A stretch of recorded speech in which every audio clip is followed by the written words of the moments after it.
ინგლისში დავრჩით დღეს მერიკო გუბელაძესთან მოვედით ნინიას ბაღში. მერიკო არის ჩემი საყვარელი ქართველი შეფი. ძალიან მობრძანდით. ძალიან გემრიელი და თან ძალიან ქართული გემოები აქვს ხოლმე კერძებში და ნინიას ბაღში ოდნავ ნაკლებად ქართულია კერძები, უფრო მეტად შავლომში. მაგრამ მე ვიქნები მიკერძოებული და ვიტყვი რომ ნინიას ბაღში უფრო მიყვარს ჭამა. ინტერვიუც გვექნება მერიკოსთან ისეთი ვრცელი და გავსინჯავთ რა თქმა უნდა თვითონ რასაც აგვირჩევს იმ კერძებს. უზნაძეზეა ნინიას ბაღი. შევიდე?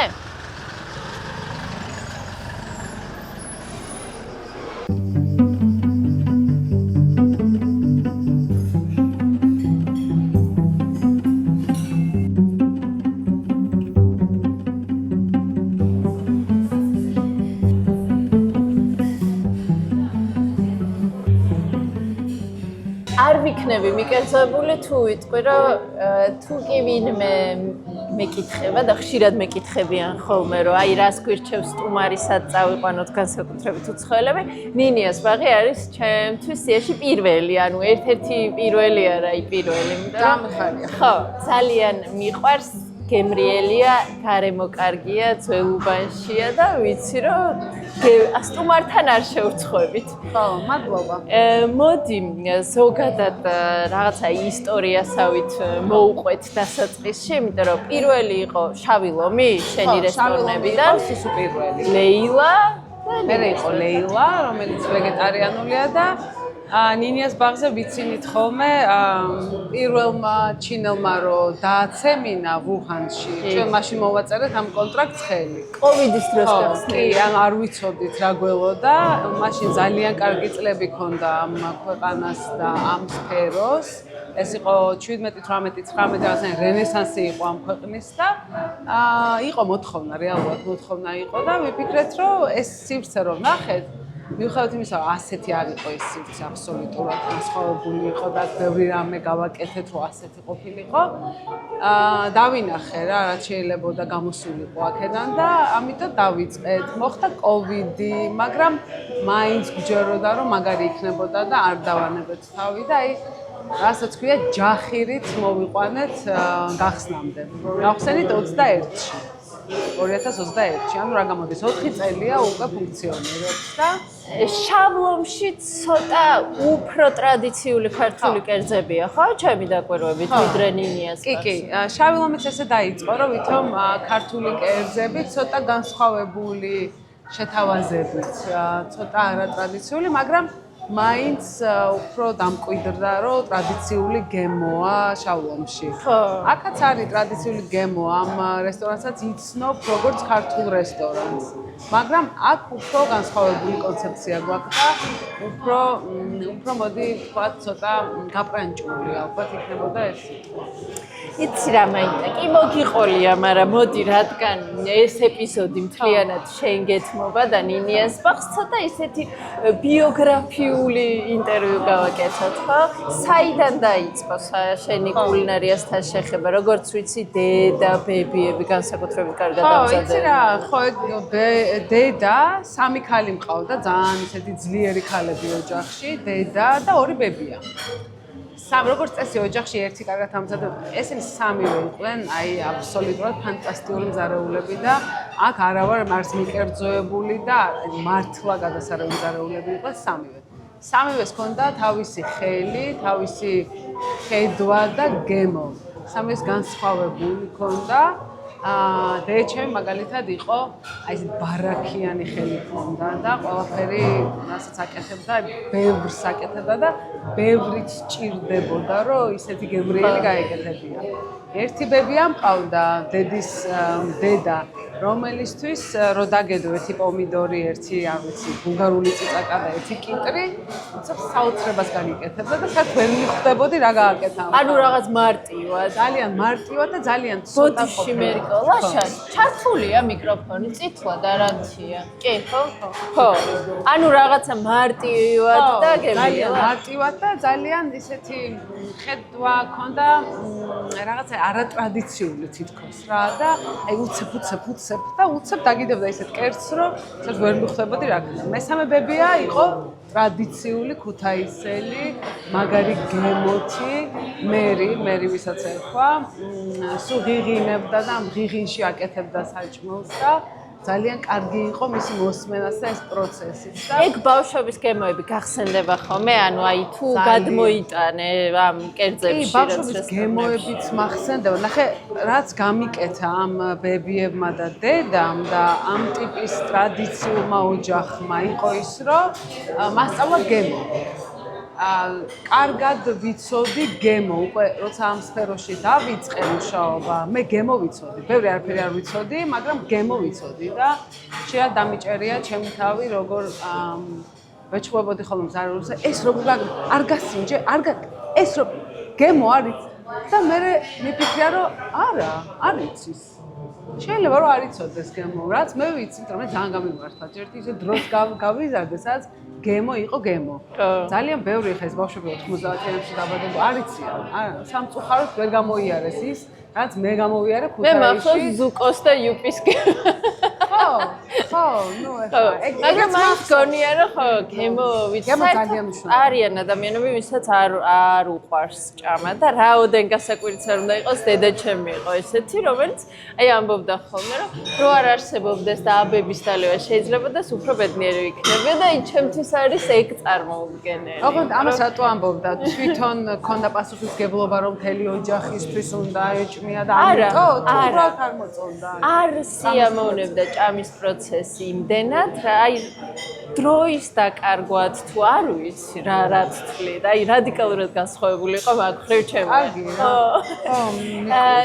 ნიუ-იორკში მოხდა შენი კულინარიასთან დაახლოება. 90-იანებში რაღაცნაირად მოვახერხე და გავძვერი ამ ქვეყნიდან, საშინელი დრო იყო, ვისაც ახსოვს. და აღმოჩნდი ჯერ ბოსტონში, ჩავედი 1 წლით, 1 წლიანი პროგრამა იყო და უნდა ჩამოსულიყავი უკან, 98-ში წავედი. არ ჩამოვედი, რა თქმა უნდა, არ ჩამოვედი. გადავედი ნიუ-იორკში და 10 წელი ვიცხოვრე ამ ქვეყანაში და ეს იყო ერთ-ერთი ყველაზე ისეთი წლები ჩემთვის რა. ამ ქვეყანამ ძალიან ბევრი მომცა. გამზარდა, რასაც ქვია და ამ გამოცდილების ძალიან მადლობელი ვარ, იმიტომ რომ არა ეს 10 წელი აბსოლუტურად სხვა ადამიანად ჩამოყალიბდებოდი ალბათ რა. სხვა მიდგომები მექნებოდა, სხვა გაგება რა არის. კულინარი და შეფი მგონია რომ უნდა მოგზაურობდეს. ჩვენ ერთმანეთს შარშან თუშეთში შევხვდით, გახსოვს? როგორ არ მახსოვს? ხო, ისედაც რა საჭხედავ ხოლმე საქართველოშიც ესე ძიებაში ხარ. კი, სულ დავდივარ. ნახე, ანა, ხო. გეთანხმები, უნდა მოგზაურობდე და ზოგადად გახსნილი უნდა იყო რა. უნდა ეძებდე. მოგზაურობა შეიძლება არ შეეძლოს ყველას და არ შეუძლია ყველას, მაგრამ დღევანდელ პირობებში ის ვინც ეძებს, აუცილებლად იპოვის, იმიტომ რომ დღევანდელ პირობებში რავს გულისხმობ.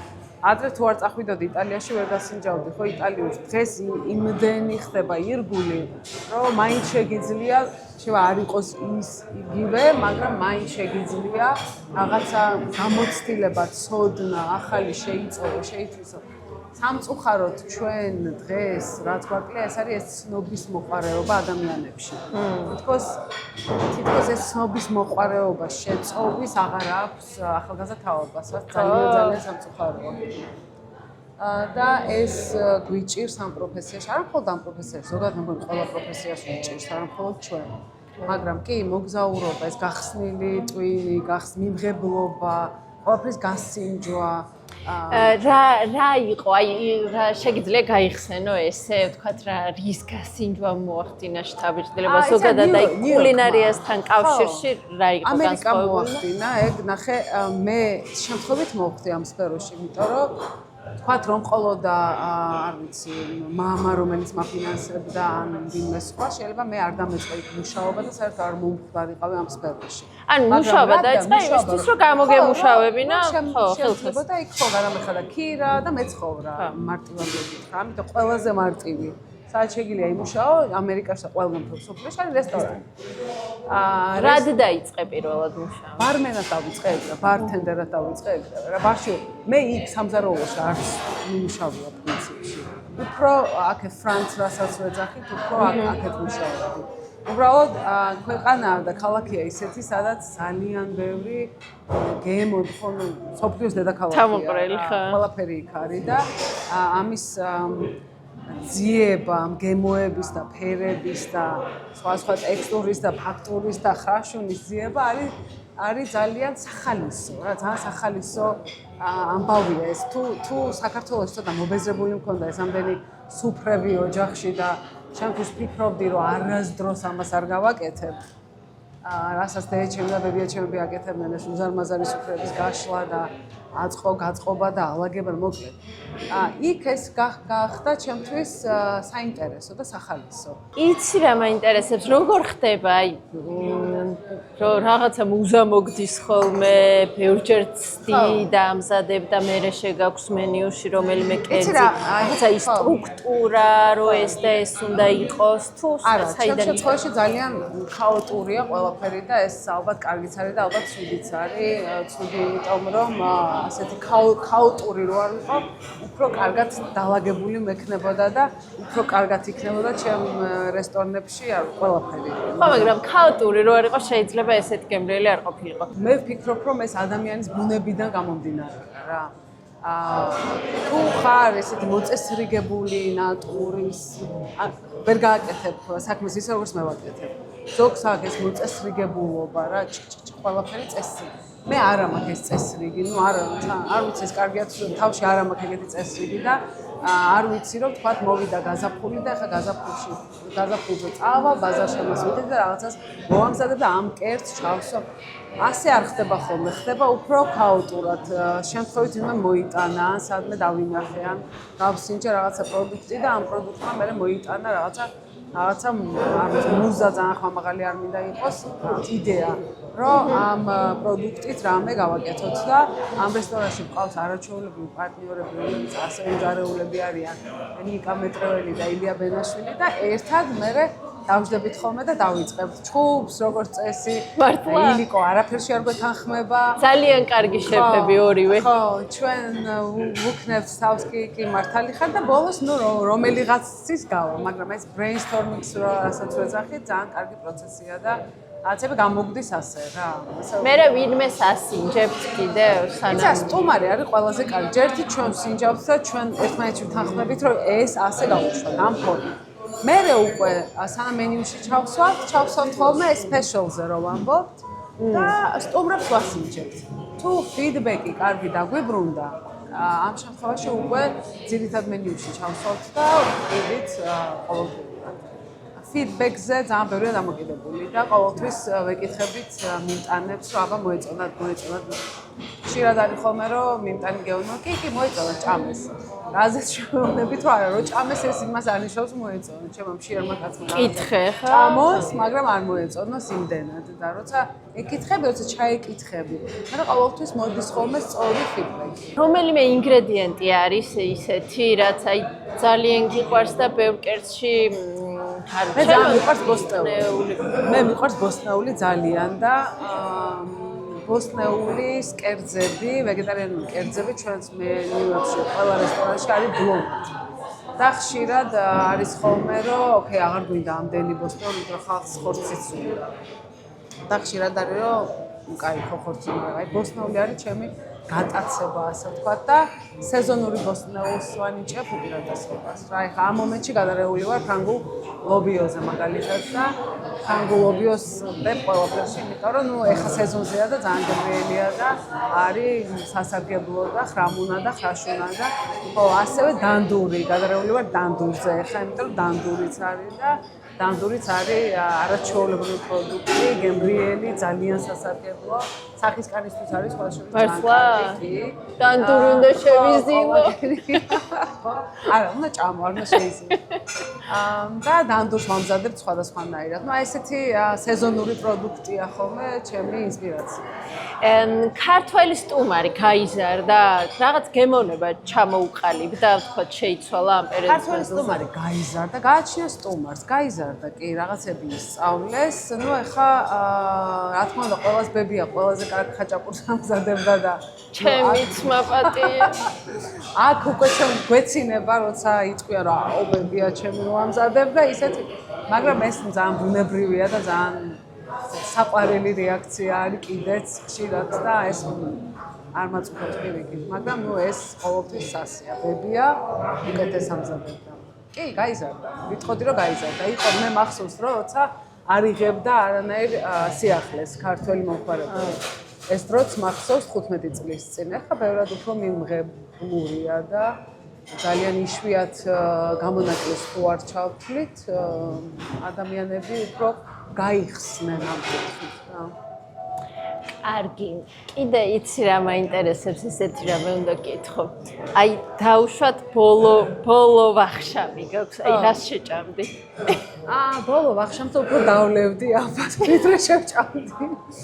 ბოლო ვახშამზე ალბათ დავლევდი და არ დავლევდი ქვევრის ღვინოს, იმიტომ რომ არ მიყვარს. დავლევდი რამე სუბუქ იმერულ ღვინოს.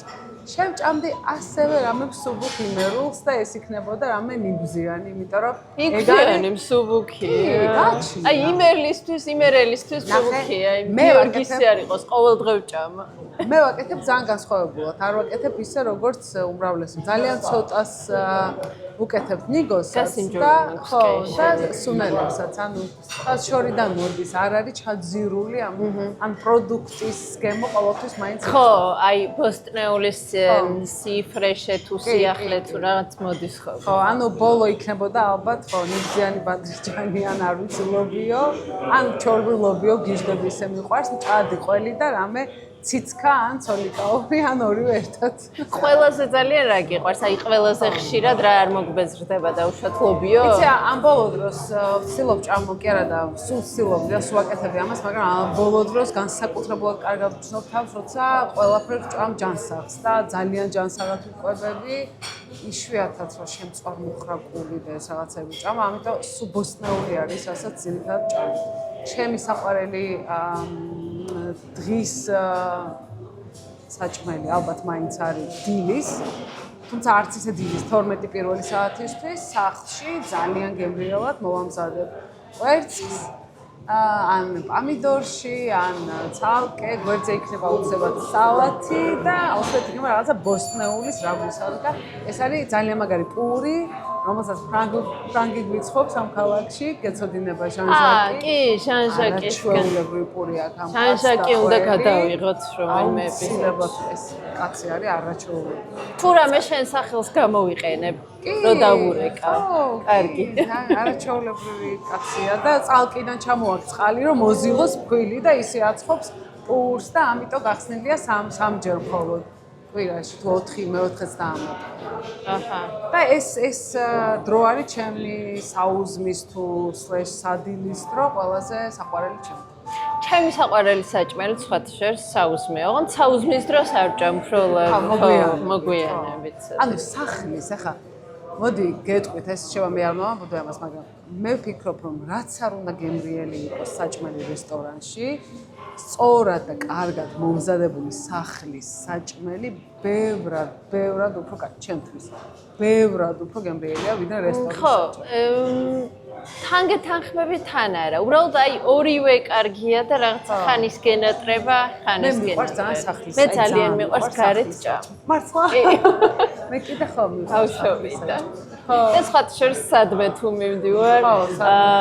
ხო, აი შოპინგი ჩემთვის მეათე ხარისხოვანია, პირველ რიგში გემრიელო ჭამი.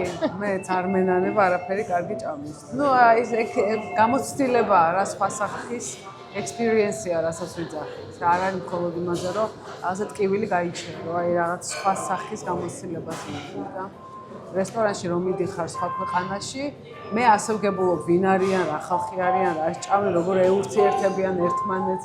ანუ ჩემთვის ეს არის მუზეუმიც, რა თქმა უნდა, მაგრამ რესტორანი არის სივრცე, სადაც ძალიან ბევრს გებულობ ამ ხალხს. სადაც ჩავდივარ. ზუსტად. მადლობა ძალიან დიდი და მოდი ხა ავარჩიოთ რა უნდა გაგვასინჯო, კარგი?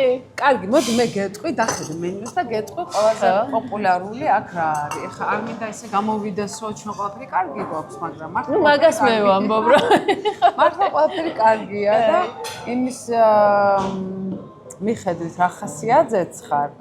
მე ერთი რაც მინდა რომ შემოგთავაზო ჭარხლის სალათი განსაკუთრებულია. სხვა შორის არ გვაქვს კარგი მენიუ, ჩემ ბრალია ეს და ხო ცოტა მეტი ფიქრი უნდა ჩამედო ხა ის ჭარხლის სალათი როგორი ჭარხლის სალათიც ჩვენ გვაქვს არ შეიძლება ასე იყოს დასათაურებული, ასე მშრალად და რაღაცა უაზროდ და არაფერი ნერწყვი არ მოგდის და ფიქრის არ მოგდის თავში. ჭარხლის სალათი რა არის? თუ კიდე რაღაცებს შეიცავს, მართალია. ხო, აი რაღაც ძალიან განსაკუთრებული და გემრიელი და ესეთია. ხო, აი გასინჯავ და ნახავ. ჭარხლის სალათს მირჩევ. მე ფერმენტირებული მწვანე პომიდორი შეიძლება იყოს. ნახე, კორკოტით არის და შეიძლება იყოს ხო, ცოტა განსხვავებული და ირჩევდი. მესხური ლოკოკინები გვაქვს, იყვარს ლოკოკინა? ძალიან. მართლა? მოდი მაშინ ესეც გასინჯე და მოდი პომიდორის სალათსაც ვეთქვი, იმიტომ რომ ესეც ცოტა განსხვავებული ფორმით მოდის, ხო? ოღონდ ისე ვქნათ, რომ დღეს გადავრჩეთ. ხო, მოდი ეს 4 რაღაც ავიღოთ სტარტერებიდან და მე თუ გადარჩები მე არა მე უკვე ვისაუზმე ვისადინდეს სახში. არა უშავს თქვენ მოელო. კარგი. აქედან დავიწყოთ და მე გადავიდეთ. კარგი. წავა მე შევკვეთავ, ხო? მადლობა. ძალიან კარგი ჭამა გველოდება ლაშო.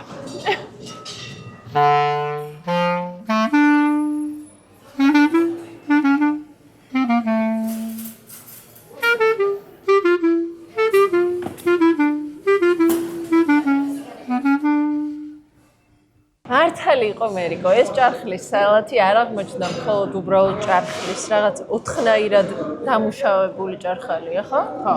ნახე, ჭარხლის ფერმენტირებული ვერსია არის, მჟავეს რო ვეძახით, ეს. ხო. მერე გვაქვს ჭარხლის მურაბა. მერე გვაქვს ჟელეს სახით ჭარხალი, აი ვაჩვენოთ მაყურებელსაც როგორ გამოიყენება. ჟელე. და კიდე გვაქვს ჭარხალი ტყემალში, რაც ჩვენ ძალიან ტრადიციული ჭარხალი გამომცხვარი ტყემალში. გვაქვს ნადუღი, პირშუშხასთან ერთად და ნიგოზი. მობრაწული შაქართან ერთად. და ერთად არის ძალიან გემრიელი კომბინაცია. სულ არ ჭა? მე დავიწყო? მიდი გასინჯა შენ. კარგი. არ უარსან. ჭარხლის მურაბა. ჟელე, ჭარხალი ტყემალში. ნიგოზი. ხო. აჰა. ჭარხალი ძალიან მიყვარს, მინდა გითხრა. ეგეც ნადუღი და პირშუშხა. ავაწყო. აბა დიდი პირი.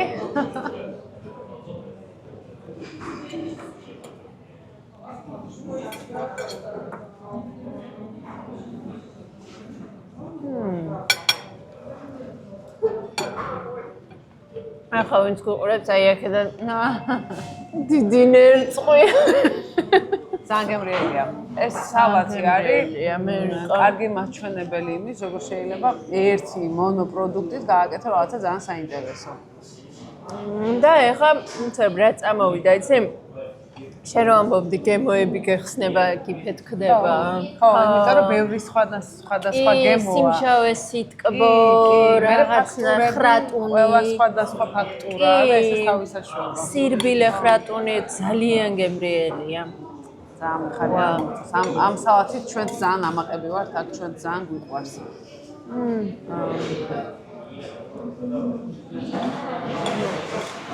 ეს ჟელე რაღაცა ცალკე სასწაულია. ძალიან გემრიელია, ხო. ჭარხლის მენერად ძანდება. ძვენია ჭარხლის რა და ჟელატინთან ერთად და მე ფორმაში ხო.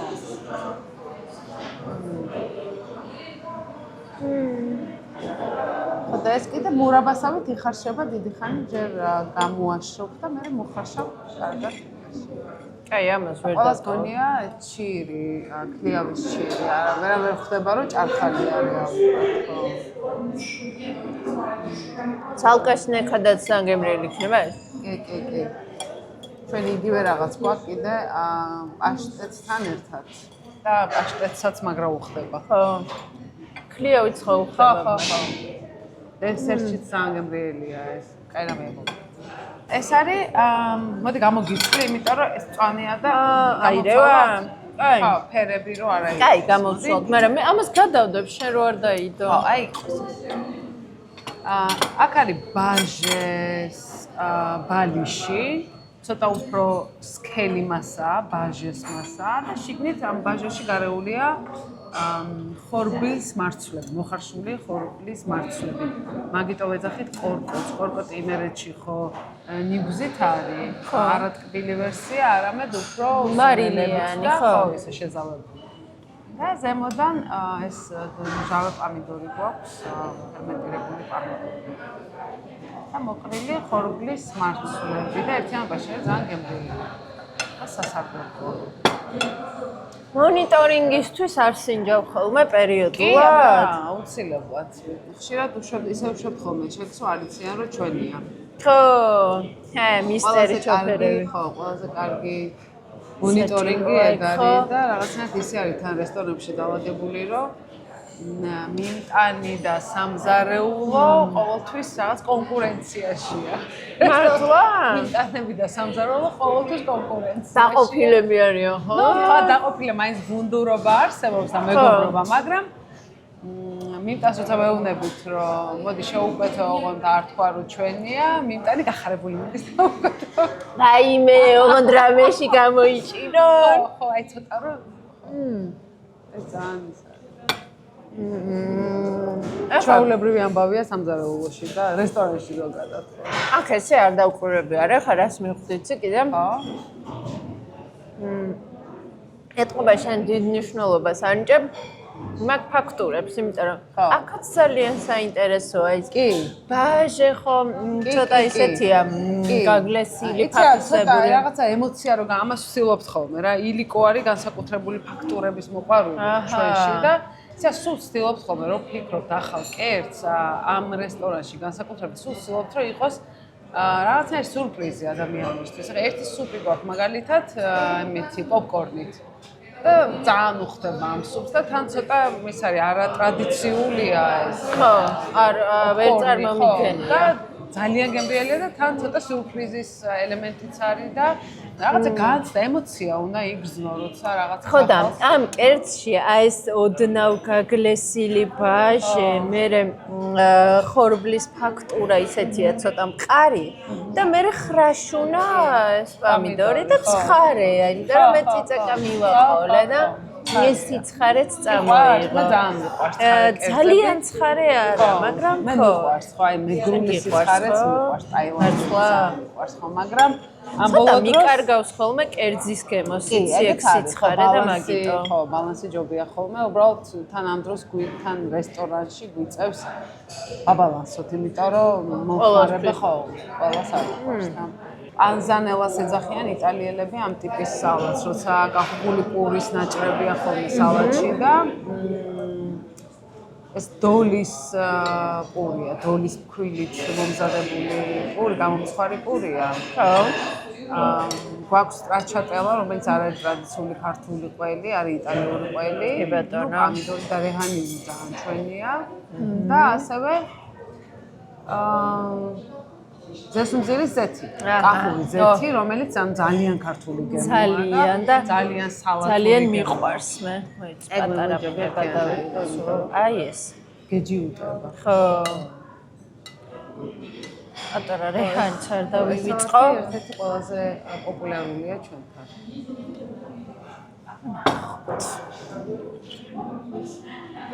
აი მაგალითად მე ეს მიქსი არ მბეზრდება ზაფხულში. ხო, ხო, ზაფხული ჩვენთვისაც რაღაცა ასოცირებულია სალატთან.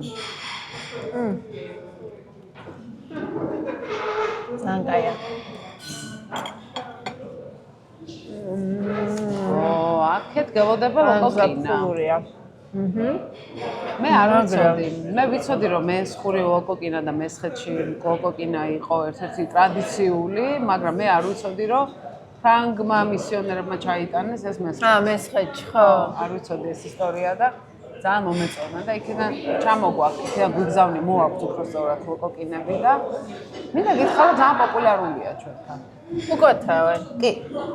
ნაკლებად უყვეთავს ქართველი მომხმარებელი, ჯერჯერობით ასაცობრდებით, მაგრამ ნუ უცხოელი მომხმარებელში საკმაოდ პოპულარულია. ჩვენ მესხეთში გავსინჯეთ გიორგი ნათენაძესთან და ძალიან გემრიელი იყო. ზუსტად გიორგის ჩამოაქვს ჩვენთან ეს ლოგოკინები. გიორგი ხელმძღვანელობს ამ პროცესს, იმიტომ რომ ნუ ჩვენთვის შეუძლებელია ასე რაიონებში პროდუქტის მოპოვება და გიორგისნაირი ადამიანები ძალიან უწყობენ ხელს. ვინც გაწვდიან, ხო? პროდუქტების პოპულარიზაციას. სოკოსაც ხო არ იღებთ? ხო, ახლახანს გადავიღეთ ბიჭები. საქართველოს რა ქვია, Georgian Mushroom Company. რა ერქვა? ნიკა და მიშა. მე მგონი მიშა სმოგ ჩვენთან სამხარაძე. ხო. კი. და ჩაჭხიანი. როცა აქვს, ყოველთვის ვიღებ. მას ამ ცხოვრს არ აქვს. ხო. ძალიან უჭირთ იმათაც ესე კრეფავების და ხო. ყველგან ჭირს. ესე იგი, ესეც ძალიან გემრიელი იყო, მაგრამ ერთი რამე უნდა ვთქვა, ისეთი სიახლე იყო ამორში, ხო, ისეთია. სტანდარტული გემრიელი ზაფხულური სალათი, მაგრამ ესენი რაღაცა ძალიან განსხვავებული, არც ვიცი, საჭამე ეგეთები. გადავედით ლოკოკინებზე? ლოკოკინასაც არ ჭამ ჩემთან ერთად? აი, ძალიან კარგად ჭამ. ესე იგი, ამით გადმოვიღებ ეს სერვირება დიდი ხანი ვეძებეთ და მე ვერ ვიპოვეთ და გამოვწერეთ და ეს ხო და კარგია. კაი, ერთსაც გადმოვიღებ. კი. ეს არის კარაქში, ხო, მომზადებული, კარაქში მომზადებული. ლიმონი მოვაწურო? თუ გინდა. რადგან აქვს, ესე იგი უხდება. უხდება კი. ლიმონთან არ მაქვს არაფერი საწინა. ჩანგალის აიღე და დაგეხმარება, ხო და პურიც ხო, ეგ პურიც. პური ამოვაწო? ხო, მე მიყვარს. გისდები. საერთოდ კარაქი ჩემი სიყვარულია. ძალიან. როგორც ფრანგები ამბობენ, ზედმეტი კარაქი არ არსებობს. არასოდეს არის, ხო?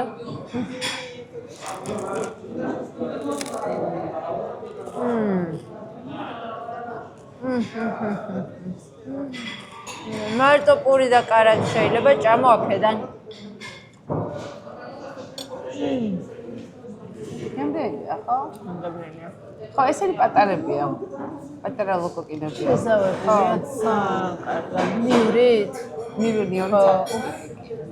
ნიური და კარაქი. ბევრი არაფერი არ აქვს, ნიური კარაქი და ხო.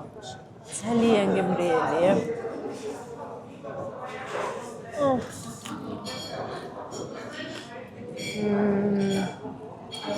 მე მგონი აქ ლოკოკინის გარეშე აღარ წავხარ. აპულია. კარაქი ისე მიყვარს. კარაქიანი პური შემიძლია ვჭამო ნებისმიერ დროს, როცა ვარ მშიერი. ხო, სულ მიყვარს.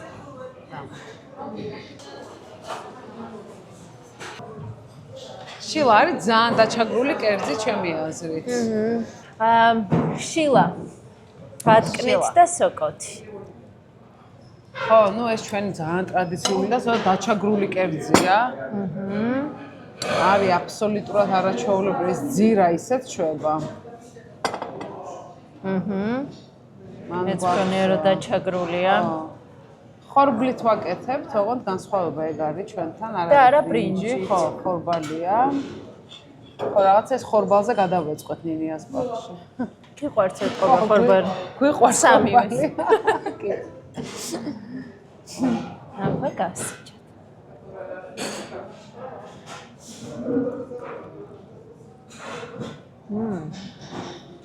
გემრიელია, ხო? გემრიელია. გემრიელია და ისეთია. სტუმრებში და ხო, უცხოელ სტუმრებში ძალიან პოპულარულია სხვათა შორის. ხორცით დატვირთული კერძია. ისეთია რა, აი ხორცი ბევრი მოდის.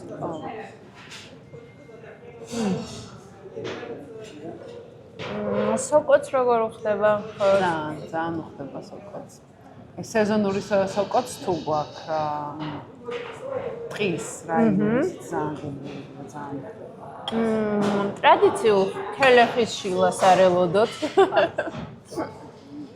ხო, ის უფრო რაღაცა სხვანაირი კერძია, შილას ვაიბებით თუ ხო, გემოცი, ხო, იმიტომ რომ ძირა თავისას შვება. ძირა და შავი მილკილი თავისას შვება. მაგრამ ერთი ეშმაკობა კიდე რასაც ვაკეთებთ, ხორბალი ბევრად უფრო სარესტორნოდ, ბევრად უფრო იოლია, იმიტომ რომ ბრინჯი როცა მომზადდება, უკვე ეგრევე თუ არ გადის ეს კერძი, ბრინჯს ვერ ინახავ, გამომწვულია, უკვე ჩაიშლება სულ და აი ხორბალი უფრო ინარჩუნებს თავის სტრუქტურას და უფრო მარტივი, გასაშვებია, ესე რომ ვეძახით რესტორანში. მაგრამ აი ესეთი ოდნავ ფაფისებრი ტექსტურა აქვს ამ კი, როგორც უნდა კონდეს ხორბლითაც. კი ბატონო. ჩვენ ლომშიც გვაქვს ეს კერძი და იქ ფლავი გვიწერია. ეს კერძი არის იქ გვაქვს ბრინჯით და ძალიან ხშირად სტუმარი ვერ გებულობს ფლავს, სხვა რაღაცას ელოდება, უზბეკურ ფლავს ელოდებიან და ამიტომ იყო ბევრი უკმაყოფილება შემოდიოდა. მე გადავწერეთ და დავარქვით ქართული რიზოტო. ნუ ინგლისურად ესე დავარქვით და ამის შემდეგ უკვე მიიღეს. იმიტომ რომ რიზოტოს რა სტრუქტურაა. ცოტა ქაოსი ისე არის. რაღაცა ფაფისებრი სტრუქტურა რაც რიზოტოს აქვს, ამასაც იგივე აქვს და ამიტომ უფრო მიიღეს ამ სახელს. მე მგონი ამ ტალღაზე, ამ გემრიელ მომენტში უნდა დავასრულოთ ეპიზოდი. მადლობა ძალიან დიდი. პირიქით მადლობა რომ მაგრამ დიდი ხნით არ გემშვიდობები, იმედი მაქვს რომ სადმე საქართველოს მასშტაბით უფრო მთისკენ კიდე გადავეყრებით და როგორც ჩავწეროთ. ხო, მადლობა. მადლობა. ჩვენ წავალთ ყავაზე.